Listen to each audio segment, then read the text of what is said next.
Hey readers, welcome back to Poetry. We're just collecting all these tools and strategies that we need for understanding and enjoying poetry just in time for National Poetry Month, which is just around the corner on April 1st. So today we're going to talk about something that poets use called figurative language, and it's often a play on words, which is why I titled this lesson How to Figure Out Figurative Language. Now, the reason figurative language is something that we want to spend some time on is because oftentimes if an author or poet is using figurative language, they are using words or phrases that cannot be taken literally. And what I mean by that is if you were to take an example of figurative language and look it up in the dictionary, what the author intended with their language and what the dictionary says the meaning of can be two totally different things. And sometimes there isn't even really any clues to tell you what the figurative language meaning is. So we definitely need to spend some time understanding the difference between literal and non-literal language, which is figurative language. So let's take a peek at just a few examples that I think you might be familiar with.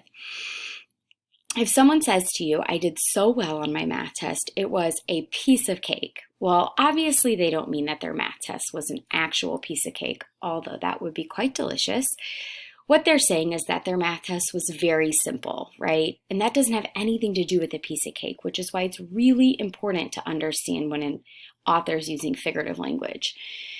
Of course, if I wanted to use cake or piece of cake in a literal language sentence, I would say something along the lines of, "I enjoyed eating cake at my birthday party," right?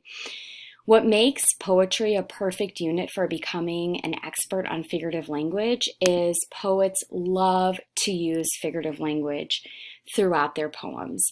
And we'll talk about a few reasons in a moment. I wanted to just show you some examples of figurative language, and these can really be used in any type of writing. So some of them you are probably familiar with. There's no need for you to know every single example of figurative language. What I want you to learn today is how to recognize, oh, the author doesn't want me to take the literal meaning of this, so that you don't get confused about what a poem is trying to say to you. So some examples, and there are more than this, but some examples that we'll talk about are similes and metaphors, which is where we're comparing two things.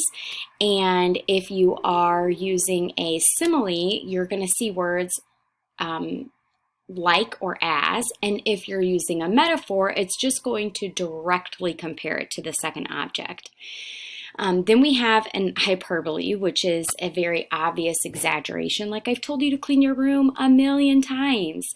Well, 1,000,000 is a lot, right? So likely the grown-ups in your house haven't told you 1,000,000 times, but they may just be trying to get you to understand, like, this is something that they repeat over and over. Or personification may be something like this: "The leaves danced in the wind." Well, leaves can't actually dance, but you know who can? Humans. And so personification is giving non-human objects human qualities. That's why we see the clue that I always thought of is that's why I see the word person in that. Then we have alliteration, which reminds me of tongue twisters, where you have a lot of the same beginning sounds in the writing. So something like "bake a big cake with butter and bring it to the birthday bash," right? You hear a lot of ba ba ba ba ba. And then onomatopoeia is where an author is going to use sound words like boom, right? So why do authors use it, and why is it going to show up particularly in poetry a lot? Well, you know that there are a lot of different elements of poetry, and one of those is the rhythm. So authors may use alliteration, which is that same beginning sound, to add to the rhythm of the poem, like this one. "Clever kid, I can't catch a crocodile, I can't climb a cliff, I can't cook a cake or drive a car, but there are lots of things a clever kid like me can do. I can color in with crayons, I can catch a cat, I can come and cuddle you if you cry, 'cause there are lots of things a clever kid like me can do." So you hear a lot of k, k, k, k, k, which makes it kind of fun and silly to read along. Or sometimes if the author is trying to add special effects to their poem and really kind of create a sense of belonging in that moment, they may add some sound words so you actually feel like you are in the environment they're describing. So something like a poem like The Game, clap, clap, stomp, stomp, swish, swish. This is the way we get through our games. The crowd shouts, Yahoo! The ball soars through the air, then bounce, bounce, bounce. The audience holds its breath. Swish! The ball goes in. We win. And the great thing about an onomatopoeia poem is it makes inferencing really easy, right? Like I can tell from the words swish and bounce, bounce being the dribble and swish being when the ball goes through the net, that this is a basketball game, right? What a fun way to figure that out than just the author trying to say we're at a basketball game.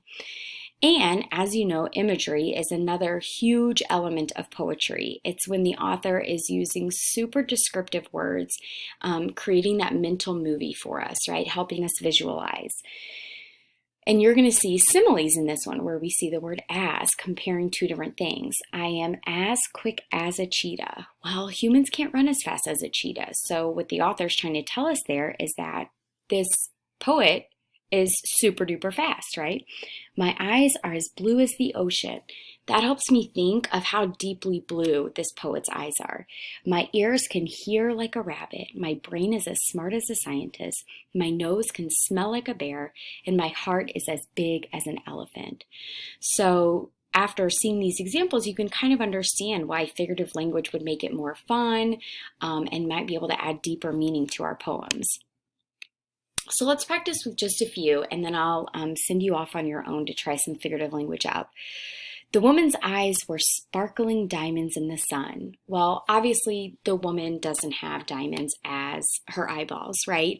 But when I think of how sometimes if a diamond catches the sunlight, it really kind of sparkles and it illuminates the diamond. So I can think, okay, wow, this person's eyes are super sparkly and kind of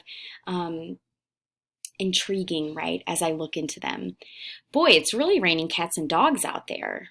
This reminds me of a type of figurative language that Amelia Bedelia would never understand. This is an idiom, right? Rain doesn't have anything to do with cats and dogs. This, to me, is the trickiest part of figurative language because this saying, I just have to be familiar with it, right? I have to recognize it as non-literal language and say, okay, there are not cats and dogs that are coming out of the sky. What could this mean? Oh, it could mean it's raining really hard.